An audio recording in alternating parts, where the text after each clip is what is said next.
भारत और अमेरिका के रिश्तों को बिगाड़ने में सबसे बड़ा हाथ इस बुजुर्ग व्यक्ति का है। इसी व्यक्ति की वजह से डोनाल्ड ट्रंप अचानक से भारत विरोधी बन गए हैं।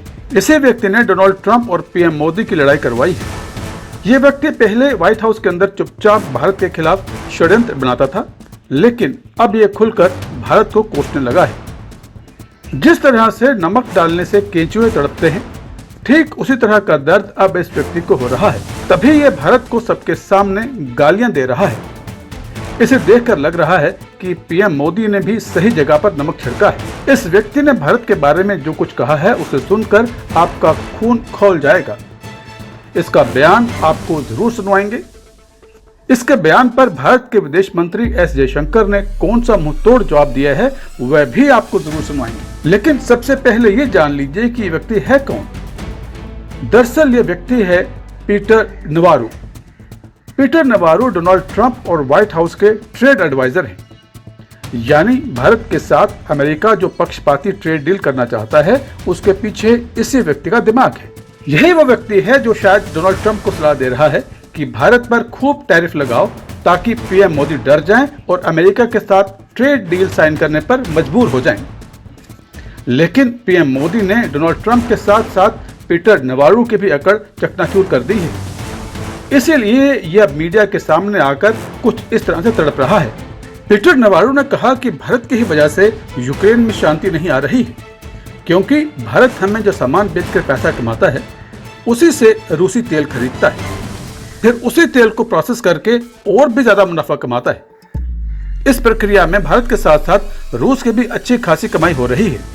रूस भारत से मिले पैसे से हथियार खरीद रहा है और यूक्रेनियों को मार रहा है। ये तो पागलपन है। अब पीटर नवारो से कोई पूछे कि क्या सिर्फ भारत ही रूस के साथ व्यापार कर रहा है?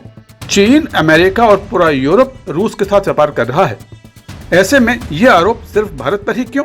रूस यूक्रेन जंग से असली मुनाफा कौन कमा रहा है वो पीटर नवारो को हम बताते हैं। जब से यह जंग शुरू हुई है, अमेरिका लगातार यूक्रेन को हथियार बेच रहा है।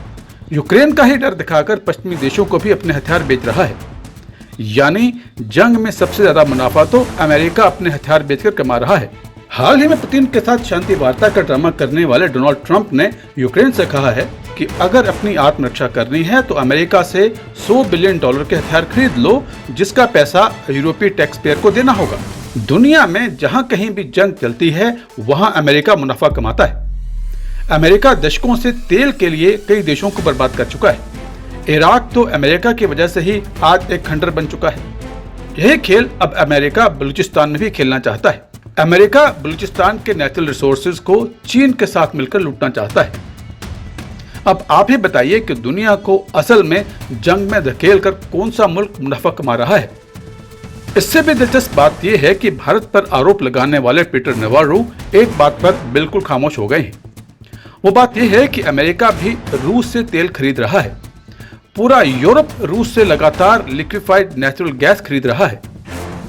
इस पर पीटर नवारो ने कुछ भी नहीं कहा। एक और दिलचस्प बात आपको बता दें कि अमेरिका ही वो देश है जिसने भारत से रूसी तेल खरीदने के लिए कहा था। अमेरिका का मानना था कि अगर प्रतिबंधों के चलते कोई भी देश रूस से अगर तेल नहीं खरीदेगा तो दुनिया भर में तेल का संकट पैदा हो जाएगा, एनर्जी मार्केट अस्त व्यस्त हो जाएगी। ऐसे में अमेरिका ही था जो चाहता था कि भारत रूसी तेल खरीदे और फिर उसी तेल को यूरोप को बेच दे। लेकिन जब भारत ने अमेरिका की मनमानी ट्रेड डील को साइन करने से मना कर दिया तो अमेरिका आज भारत को रूसी तेल खरीदने पर कोस रहा है। बहरहाल अब हम आपको पीटर नवारो का बयान सुनवाते हैं और उसके बाद आपको भारत के विदेश मंत्री एस जयशंकर का भी मुंह तोड़ जवाब जरूर सुनवाएंगे।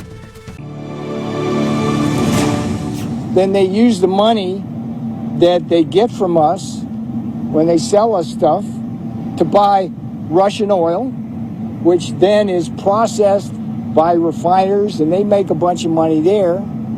But then the Russians use the money to build more arms and kill Ukrainians. That's insane. We are not the biggest purchasers of Russian oil. That is China. We are not the biggest purchasers of Russian LNG. I'm not sure, but I think that is the European Union. We are not the country which has the biggest trade surge with Russia after 2022. I think there are some countries to the south. We are a country where actually the Americans said for the last few years that we should do everything to stabilize the world energy markets, including buying oil from Russia. Incidentally, we also buy oil from America, and that amount has been increasing. So, quite honestly, we are very perplexed at the logic of the argument that you had referred to.